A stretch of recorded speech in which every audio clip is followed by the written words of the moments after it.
మహబూబాబాద్ జిల్లా ప్రభుత్వ హాస్పిటల్ను సందర్శించారు స్థానిక ఎమ్మెల్యే డాక్టర్ మురళీ నాయక్. హాస్పిటల్లో డాక్టర్ల పనితీరుపై ఆగ్రహం వ్యక్తం చేశారు. డెలివరీ పేషెంట్ల దగ్గర డబ్బులు వసూలు చేస్తున్నారని మండిపడ్డారు. ఇంకోసారి ఇలాంటివి తన దృష్టికి వస్తే సస్పెండ్ చేస్తామని హెచ్చరించారు. ఆడపిల్ల అని తెలియగానే కొంతమంది కడుపులో చంపేస్తున్నారన్నారు. అలాంటి వారికి హాస్పిటల్లో డాక్టర్లు కౌన్సిలింగ్ ఇవ్వాలని సూచించారు ఎమ్మెల్యే మురళీ నాయక్.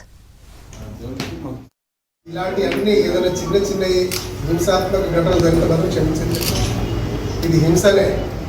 ఎందుకంటే మీరు పెట్టే ప్రెషర్కి పేషెంట్స్ రాకుండా అయిపోతా ఉన్నారు హాస్పిటల్స్. మీకు మన ప్రభుత్వం వచ్చింది, కొంచెం ఫ్రీడమ్ ఇచ్చాము, లిబర్టీ ఇచ్చాము, స్వేచ్ఛాయుత వాతావరణంలో పనిచేయమని అనుకున్నాం. కానీ ఇలా దౌర్జన్యం చేసి పీడించి పేషెంట్ల దగ్గర ఇబ్బందులు పెట్టి ఏదో లబ్ధి పొందాలని చేపడితే మాత్రం నేను ఇప్పుడు చెప్తా ఉన్నా, చాలా సీరియస్ యాక్షన్ ఉంటుంది. రేపు సూపరింటెండెంట్ గారు ఉంటారు, సూపరింటెండెంట్ గారు, హెడ్ నర్స్ ఇద్దరు, ఎవరైతే సపోర్టింగ్ స్టాఫ్ అందరినీ పిలిపించిన మీటింగ్ పెడతారు. ఎక్కడన్నా ఒక కేసు అని నాకు ప్రెస్లు కానీ ఎవరు కానీ ఇంటెలిజెన్స్ కానీ చెప్తే మాత్రం నేను మాత్రం ఫస్ట్ టర్మినేట్ చేస్తాను. ముందు వార్నింగ్ ఇస్తాను. ఎందుకంటే నేను సడన్గా పెట్టుకుని ఒకటి రెండు వీడియో రికార్డింగ్స్ పెట్టి మిమ్మల్ని టర్మినేట్ చేసి కానీ మీ కొట్టడం ఇష్టం లేదు. ఎంత కష్టపడి ఉద్యోగానికి వచ్చారో నాకు తెలుసు. సిస్టర్లు, డాక్టర్లు ఎవరైనా కూడా